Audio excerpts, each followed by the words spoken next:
اب جی فنی اعتبار سے ان کی شاعری جو تھی وہ شگفتہ تھی، سادگی تھی، اس میں فارسی تراکیب کا برجستہ استعمال تھا، متنوع لہجہ تھا، برمحل نادر تشبیہات و استعارات تھیں۔ اقبال کے اسلوب شاعر کی امتیازی خصائص میں یہ سب شامل ہے، 2 مارکس کا کوشچن ہو سکتا ہے۔ جبکہ فلسفہ خودی و بے خودی، تصور عقل و عشق، فلسفہ مرد کامل اور تصور ملت ان کی نمائندہ خصوصیات ہیں۔ علامہ اقبال کی نمائندہ خصوصیات کیا ہیں تو یاد رکھیے گا، فلسفہ خودی و بے خودی، تصور عشق و عقل، فلسفہ مرد کے کامل اور تصور ملت ان کی نمائندہ خصوصیات ہیں۔ اقبال نے فلسفے کے موضوع شعر کر کے اردو شاعری میں حکیمانہ طرز اظہار کے امکانات پیدا کیے۔ کس طرز اظہار کے امکانات پیدا کیے؟ یاد رکھیے گا، حکیمانہ۔ اب انہوں نے کیا اس میں شامل کیا؟ اقبال نے فلسفے کو شعر کا حصہ بنایا تو اردو شاعری میں حکیمانہ طرز اظہار کے امکانات شروع ہو گئے۔ اقبال نے جب آنکھ کھولی تھی نا تو اس وقت مسلمان غلامی کے گھنگھور اندھیروں میں تھے۔ اقبال 1906 میں آل انڈیا مسلم لیگ کے قیام کے بعد آہستہ آہستہ مسلم جدوجہد پاؤں چلتی نظر آئے گی ہمیں۔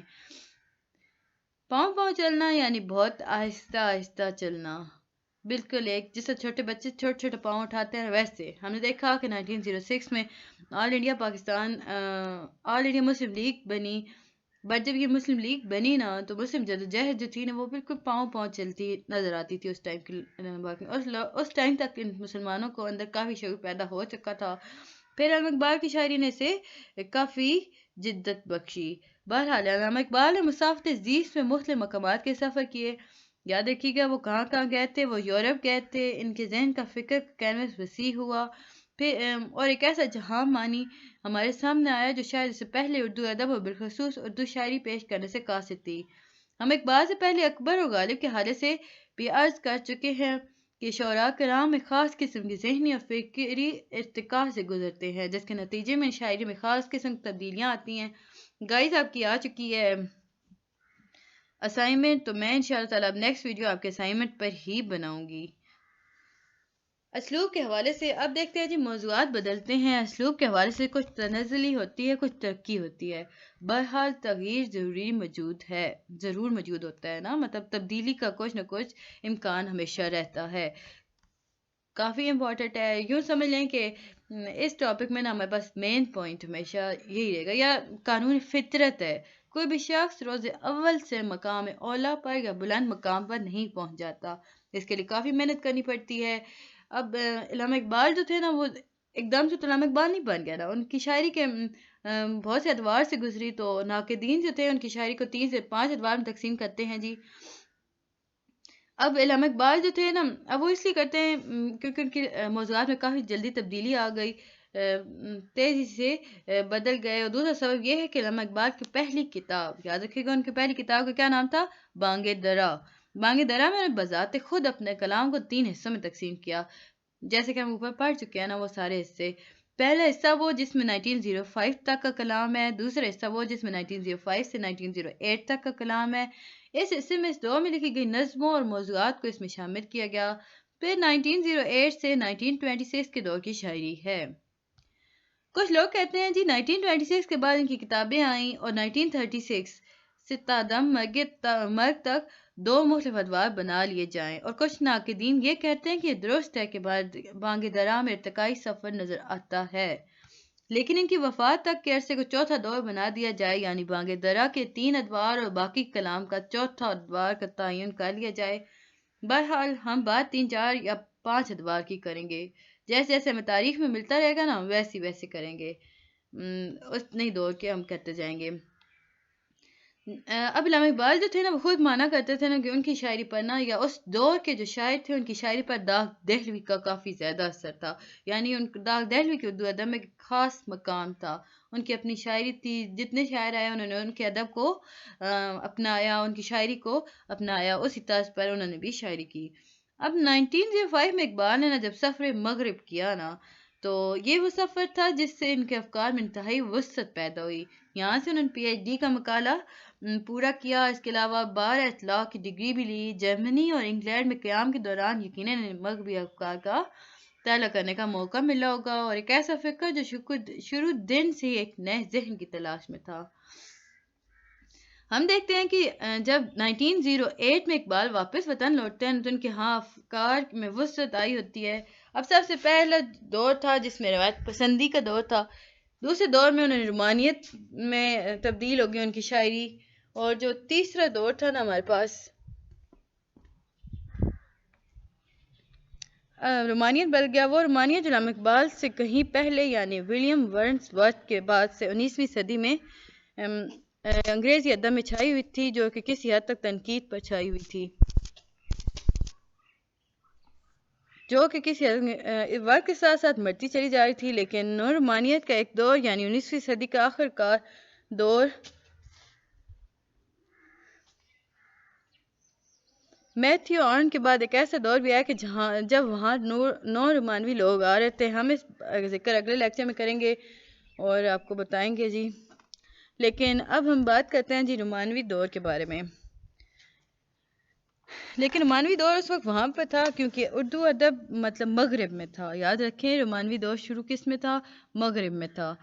اب ادب جو تھا نا پہلی مرتبہ 1901 میں رومانیت سے آشنا ہوا، یعنی برصغیر میں 1901 میں رومانیت آئی، یعنی عشق و محبت کے قصے شروع ہوئے، یا تحریک کے روپ میں اردو ادب کے میں رومانوی تحریک 1901 میں شروع ہوئی تھی۔ لہذا دوسرے دور میں یعنی 1905 سے 1908 تک علامہ اقبال کے ہاں رومانیت خاصی زیادہ جھلکتی ہے۔ اس کے بعد کی شاعری کی بات کی جائے تو علامہ اقبال ہمارے سامنے وقت گزرنے کے ساتھ ساتھ ایک پختہ تر فلسفی اور مفکر کے روپ میں سامنے آتے ہیں، ایسا مفکر جو نہ صرف ماضی کو متاثر کر رہا ہو بلکہ مستقبل کو بھی متاثر کرنے کی صلاحیت رکھتا ہو۔ آپ نے عموماً یہ سنا ہوگا کوئی عظیم ہستی مستقبل کو متاثر کرتی ہے، آنے والے دور کو متاثر کرتی ہے، لیکن ٹی ایس ایلیٹ، یاد رکھیے گا کس نے یہ کہا تھا؟ ٹی ایس ایلیٹ، یہ ایک مغربی شاعر ہیں جی اور نقاد گزارے ہیں۔ انہوں نے کہا تھا کہ دراصل بڑا شاعر یا بڑا ادیب وہ ہوتا ہے جو بیک وقت ماضی اور مستقبل دونوں کو متاثر کرے، اس کے آنے والے وقت کو کوئی کیوں کا متاثر کرتا ہے؟ ظاہر ہے اس کے افکار کے انداز بیان نے ادب پر بھی اثر انداز ہوتا ہے اور آنے والے اسلوب پر بھی اور فن شیپ پر بھی۔ اب ہم دیکھتے ہیں جی تھوڑا سا آگے چلتے ہیں، اب اس میں اتنا امپورٹنٹ نہیں تھا، جو چیز امپورٹنٹ ہے وہ میں نے کیا ہے، یہ تھوڑی سی ویڈیو لینتھی ہو جائے کیونکہ اس میں کافی زیادہ ایم سی کیوز اور کوسچن ریلیٹڈ تھا۔ گائز میرے چینل کو لائک اور سبسکرائب ضرور کیجیے گا، اور اگر کچھ نہ سمجھ آئے یا میری ویڈیو پسند آئے تو کمنٹ ضرور کیجیے گا۔ وقت گزرنے کے بعد کے ساتھ جب معیارات اور کسوٹی بدل جاتی ہے، اس کے نتیجے میں ماضی کا کوئی بڑا شاعر بعض اوقات چھوٹا ہو جاتا ہے، کوئی گمنام شاعر انتہائی برا ہو جاتا ہے۔ یاد رکھیں یہ بہت تلخ حقیقت ہے وقت کی۔ وہ کہتے ہیں نا کہ زمانے جسے مطلب وقت کے ساتھ ہر چیز بدل جاتی ہے نا، یہ بہت تلخ حقیقت تھی ہمارے پاس کہ وقت گزرنے کے ساتھ جب معیارات اور کسوٹی بدل جاتے ہیں نا تو بہت بڑے جو شاعر ہوتے ہیں نا جو اپنے ماضی میں کافی بڑے ہوا کرتے تھے، لیکن اب جب حال میں آتے ہیں وہ ہمارے نزدیک کافی چھوٹے شاعر میں نظر آتے ہیں۔ لیکن کوئی ایسا شاعر جو ماضی میں کافی چھوٹا ہو یا گمنام شاعر ہو نا یا بہت برا شاعر ہو تو وہ اب آ کر نا کافی عظیم ہو جاتا ہے۔ اب ہم اس میں مثال کے طور پہ دیکھتے ہیں جی نذیر اقبال آبادی کی۔ اب یہ اس دور میں انہوں نے جس دور میں یہ تھے نا اس دور میں کہہ دینا کہ شاعری میں انہیں تسلیم ہی نہیں کیا جاتا تھا، یعنی انہیں شاعر ہی نہیں سمجھا جاتا تھا، تو یہ غلط نہیں تھا کہ بلکہ حقیقت یہ تھی کہ اس دور کے لوگ جو تھے نا شاعر حضرات وہ انہیں شاعر ہی تصور نہیں کرتے تھے۔ کیوں نہیں کرتے تھے؟ کیونکہ انہوں نے اپنی شاعری میں یعنی نذیر اکبر آبادی نے اپنی شاعری میں واردات قلبی، معاملات عشق کی بجائے یعنی رومانیت کی بجائے اظہار میلوں ٹھیلوں، شادی بیاہ اور ثقافت کا کیا تھا۔ یہ وہ موضوعات تھے نا جس سے اردو شاعر اس سے پہلے آشنا نہ تھے، بلکہ سب ان موضوعات کو کافی نچلے درجے کا موضوع سمجھتے تھے نا، ان کے نزدیک اس کی کوئی اہمیت نہیں تھی، اور اسی بنیاد پر انہیں نقاد یہاں تک کہہ دیتے تھے کہ ان کے ادب میں کوئی جگہ نہیں۔ لیکن وقت نے یہ ثابت کیا کہ عوامی شاعری ہی زندہ شاعری ہوتی ہے۔ یاد رکھیے کون سی شاعری ہی زندہ شاعری ہوتی ہے؟ عوامی شاعری ہی زندہ شاعری ہوتی ہے، اور آج نذیر اکبر آبادی کو پہلا عوامی شاعر مانا جاتا ہے۔ کس سے مانا جاتا ہے جی؟ نذیر اکبر آبادی کو۔ اس طرح غالب کا بھی المیہ یہی تھا کہ جب ان کے دور میں نا انہیں وہ مقام نہیں ملا جس کے وہ مستحق تھے یا جسے ناقدین نے بعد میں انہیں دیا، بٹ جب غالب، جیسے ہم نے دیکھا نا کہ غالب کا جو دور تھا نا، تو اس وقت ذوق کی کافی شہرت ہوا کرتی تھی، ذوق کی عظمت کا اعتراف کیا جاتا تھا۔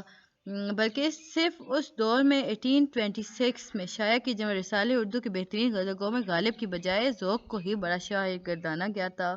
بٹ آہستہ آہستہ وقت کے بدلاؤ کے ساتھ ہم نے دیکھا کہ غالب کا مقام ذوق سے کافی اونچا ہو گیا، تو یوں غالب مشہور شاعر بن گئے اور ذوق کہیں گمگشتہ یا گمنام تو نہیں کہیں گے، بٹ کم مقبول شاعر ہو گئے۔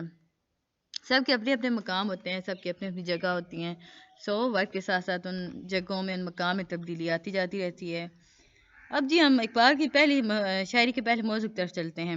ان کی شاعری کا محبوب ترین موضوع کہا جائے تو غلط نہیں ہوگا، کیونکہ یہ ان کا ماخذ ہے، بات ایک ہی ہے، یا موضوع کہہ لیں یا ماخذ کہہ لیں، بات تو ایک ہی ہے۔ اقبال کی شاعری اور فکر قرآن۔ ان کا پہلا موضوع کیا تھا جی؟ فکر قرآن۔ اقبال نے جو کچھ کشید کیا، اس کا منبع، اس کا ماخذ کون تھا؟ قرآن تھا۔ ہر شخص اپنے اپنے دور مختلف شمعوں سے اپنے دل کی لو جلاتے ہیں۔ لو یعنی شمع، اور مطلب وہ جو شمعوں میں لائٹ آگ جلائی جاتی ہے نا، تو وہ اسے کہتے ہیں۔ اقبال پر بھی ایسے بہت سے احباب کے حوالے سے بات کی جا سکتی ہے، مثلا اقبال کی شاعری اور مولانا رومی، اقبال اور نٹشے، اقبال اور فتشے، اقبال اور برگساں، اقبال اور ابن عربی، یا بہت سے ایسے دوسرے لوگ کہ جن سے فکر اقبال کی شمع جلی ہیں۔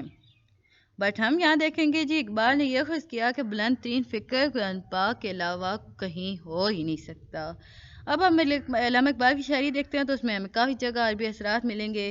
کبھی ترکیب ایسی ہوتی ہیں کہ ان میں کلام پاک کے مختلف ٹکڑے بیان کیے جاتے ہیں، کبھی قرآنی تلمیحات، کہیں قرآنی حوالے، گویا ہر حوالے سے قرآن۔ اقبال کی شاعری کا مصدر قرآن پاک ہے۔ مثال کے طور پر اگر ہم دیکھیں نا تو یہ شعر دیکھتے ہیں: دل مرد مومن میں پھر پیدا کر دے، وہ بجلی کی تھی نعرہ لا تجزز نے۔ اب انہیں اپنے بہت سے موضوع میں قرآن پاک کو جگہ دی جی، یعنی استعمال کیا، یعنی ضبط نفس کی بات کرتے ہوئے قرآن کی بات کی جاتی ہے، کبھی وحدت اللہ شریک کا تذکرہ کرتے ہوئے قرآن کی بات کی جاتی ہے، کبھی واطی اللہ و واطی الرسول کے حوالے سے قرآن کی بات کی جاتی ہے۔ گویا کہ کوئی بھی حوالہ ہو اللہ تبارک تعالیٰ کی طرف سے ہی آتا ہے۔ علامہ اقبال کہتے ہیں: تو عرب ہو یا عجم ہو، تیرا لا الہ الا اللہ لفظ غریب جب تک تیرا دل نہ دے گواہی۔ اب ہم جی دیکھتے ہیں علامہ اقبال نے جب شاعری میں تلمیحات کا ذکر کیا ہے، تو یاد رکھیے گا کافی امپورٹنٹ تلمیحات ہیں۔ کن کن کی تلمیحات؟ تلمیحات وہ ہوتی ہیں نا جی جو پرانے ٹائم پہ یا کوئی عظیم کیا کہہ لینا کہ پیغمبروں کے ساتھ جو ہونے والے واقعات تھے نا، انہیں تلمیحات کہا جاتا ہے، جس میں کسی پیغمبری واقعے کا قصہ ہو، یا کسی ایسے کر لیں کہ کسی عظیم انسان کا قصہ ہو نا، ٹھیک ہے۔ بٹ علامہ اقبال نے جتنے کہ وہ سارے پیغمبری تھے، تو یہاں پہ ہم پیغمبری ہی لیں گے۔ حضرت موسیٰ علیہ السلام کی انہوں نے تلمیحات کا ذکر کیا، موسیٰ علیہ السلام کوہ طور پر جانا اور وہ سارا کچھ۔ حضرت خضر کے واقعات بیان کیے، بہت زیادہ واقعات ہیں جی ان کے بھی۔ حضرت یوسف علیہ السلام کا واقعہ بیان کیا، یہ جو مچھلی کے یونس علیہ السلام تھے، یوسف علیہ السلام تھے اور واقعات کا ذکر کیا۔ نبی پاک صلی اللہ علیہ وسلم کے ارشادات جو مختلف مقامات پر ہمیں بکھرے نظر آتے ہیں، چنانچہ ہم اقبال کی شاعری کا سب سے بڑا وصف ان کے ہاں پائے جانے والے فکر قرآن کو کہتے ہیں۔ یاد رکھیے گا علامہ اقبال کی شاعری کا سب سے پہلا وصف کیا تھا؟ فکر قرآن۔ یہی فکر قرآن ان کی شاعری کا ماخذ ہے۔ اس حوالے سے خلیفہ عبدالحکیم کا نام اہمیت کا حامل ہے۔ یاد رکھیے گا فکر اقبال جو کتاب تھی وہ علامہ اقبال نے نہیں لکھی تھی، وہ علامہ اقبال ہی کے بارے میں لکھی گئی تھی، بٹ وہ لکھی کس سے تھی؟ عبدالحکیم نے۔ اور اس میں انہوں نے کہا تھا کہ اقبال کی شاعری کا اول و آخر قرآن ہے۔ اب ہم اس سے آگے چلتے ہیں۔ دیکھیں جی، جس انسان کے آغاز قرآن پاک ہے تو لازمی سی بات ہے اس کے بعد نبی پاک صلی اللہ علیہ وسلم کی بات ہی ہونی چاہیے۔ جو انسان اپنی شاعری کی بنیاد قرآن پاک پہ رکھتا ہے تو اس میں نبی پاک یا حدیث کا شامل ہونا ایک منطقی سی بات ہے۔ وہ قرآن جیسے کہا جاتا ہے کہ تمام نبی پاک صلی اللہ علیہ وسلم کے حمد و ثنا پر مشتمل ہے، وہ قرآن جس میں انہیں تمام جہانوں کے لیے رحمت للعالمین کہا گیا، یقیناً اسے اپنے دل کا منور کرنے والا عشق کے رسول میں مبتلا ہونا ہی تھا۔ یعنی اقبال کی شاعری میں بارہا ہم دیکھیں گے کہ جہاں وہ عشق کے رسول میں ڈوبے نظر آتے ہیں، ان کا رقت امیز دل حضور کی محبت میں کٹتا ہے، کہیں انہیں ان کا وصال نصیب نہ ہو سکا کہ کرتا ہے کہ انہیں ان کا وصال نصیب نہ ہو سکا۔ اگر ہم کہیں کہ اقبال نے باقاعدہ طور پر نعت گوئی کی تو شاید درست نہیں ہے، بٹ انہوں نے بہت سے مقامات میں ہمیں حضور کی عظمت و رفعت کا استعمال کرتے ہوئے ہمیں نظر آتے ہیں کیا۔ مدح سرائی ان کی ثنا خوانی باقاعدہ طور پر نظر آتی ہے، وہ پتہ چلتا ہے علامہ اقبال کہتے ہیں۔ مثال کے طور پر کیا کہتے ہیں جی، آپ کیا اسائنمنٹ میں دیکھیں تو اس میں بہت زیادہ مثالیں مانگی ہیں، دیکھیں جس چیز کو میں مثال کے طور پر لیتی ہوں آپ اسے مثال کے طور پر ہی لیا کریں۔ دیکھیں میں نے آپ کو کہا تھا نا بہت سے اشعار یاد رکھیں تاکہ آپ کے پاس مثال دینے آئے نا کہ آپ کو یہ کویشچن دے دی اس مثال سے متعلق تو آپ کو آتا ہو، تو شعر شاعری کی طرف زیادہ رکھا کریں رجحان۔ تو راز کن فکاں ہے اپنی آنکھوں پر عیاں ہو جا، خودی کا راز داں ہو جا، خدا کا ترجماں ہو جا۔ اور گائز ایک اور چیز میں نے آپ کو کہہ دیا ہے شعر شاعری کے استعمال کرتا ہوں، یہ فضول شعر مت لکھے گا۔ دیکھیں ہم جس چیز کے جس ہستی کے بارے میں لکھتے ہیں نا اسی کے اشعار آپ ڈھونڈا کریں، ان کے ایک الگ لیول کے اشعار تھے۔ آج کل کی تو شاعری ساری بکواس ہی ہے، بٹ کچھ بہترین ہوں گے ہمیں ملیں گے، بٹ پرانے وقتوں کے شعراء کے جو تھے وہ کافی زیادہ بہترین ہوا کرتے، سو انہی کو یاد رکھا کریں تاکہ آپ کے مارکس آئیں۔ اب اس شعر میں نا اقبال قرآن کی آیت کی بات کرتے ہیں کہ جب اللہ یہ چاہتا ہے کہ وہ کچھ کر دے تو وہ محض کن کہتا ہے کہ ہو جا تو وہ بس ہو جاتا ہے۔ اب یہ اس کی تشریح بھی تھی جی، سو آپ اسے ذہن نشین رکھیے گا۔ ایک طرف تو کلام پاک ساتھ لے کر چلتا ہے تو دوسری طرف صرف یہی نہیں بلکہ اس حدیث کی طرف بھی اشارہ کرتے ہیں جس نے اپنے نفس کو پہچان لیا، اس نے اپنے رب کو پہچان لیا۔ لہٰذا وہ نوجوانوں کو مخاطب کرتے ہوئے کہتے ہیں کہ اپنی حقیقت بھی پہچان جائیں اور رب تعالیٰ کا عرفان بھی حاصل کر لیں۔ سو ان کے افکار میں قرآنی آیات اور سنت رسول ملتے ہیں، ان کی طویل نظم ذوق و شوق ہے۔ نعتیہ اشعار دیکھیے، مثال کے طور پر ہمیں بتایا گیا نا جی ذوق و شوق کس نظم کا نام ہے، یہ کافی طویل نظم تھی تو یاد رکھیے گا یہ اشعار اس میں سے ہیں۔ لوح بھی توں قلم بھی توں تیرا وجود الکتاب، گنبد آبگینۂ رنگ تیرے محیط میں احباب، تیری نگاہ ناز سے دونوں مراد پا گئے، عقل غیاب و جستجو، عقل حضور و اضطراب۔ اب جی ہم دیکھیں گے بہت سے اقبال کے بہانہ ہمیں جا بجا عشق کے رسول میں ڈوبے اشعار ملتے ہیں۔ اب مثال کے اس کی بھی ایک مثال دیکھ لیتے ہیں جی۔ نگاہ عشق و مستی میں وہی اول وہی آخر، وہی قرآن وہی فرقان وہی یاسین وہی طٰہٰ۔ ان کی شاعری کا دوسرا وصف کیا ہے جی؟ فلسفہ خودی۔ پہلا کیا تھا؟ قرآن پاک، دوسرا کیا ہے؟ فلسفہ خودی۔ اب وہ جی یہاں پہ یہ کہتے ہیں نا علامہ اقبال کی فلسفہ خودی علامہ اقبال کی وہ فکر ہے جس کے حوالے سے نہ صرف مشرق میں بلکہ مغرب میں بھی بہت زیادہ کام ہو چکا ہے۔ ہم نے ابھی راز کن جیسے کہ ہم نے ابھی کہا نا کہ راز کن فکاں والے شعر کا حوالہ دیا، یہ بھی خودی پر مبنی ہے۔ اس سے پہلے قبل اسلام جب بدھا ناروان کی بات کرتا تھا تو وہ دراصل اپنے عرفان کی ہی بات کرتا تھا۔ بدھ مت کے مذہب کے پیروکار ہوتے ہیں جی، بدھا ان کا بڑا ہوتا ہے، اور یہ ناروان کوئی واقعہ ہے اس کا، ابھی تک میں نے اس کی ریسرچ نہیں کی تو آئی تھنک میرے ذہن میں آ تو رہا ہے بٹ میں آپ کو بتاؤں گی نہیں کیونکہ یہ مجھے کنفرم نہیں ہے۔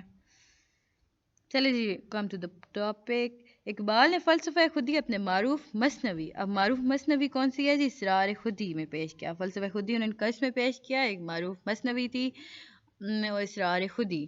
مثنوی فارسی زبان میں لکھی گئی تھی، جیسے کہ ہم نے شروعات میں دیکھا مثنویاں ہمیشہ فارسی زبان میں لکھی جاتی تھیں۔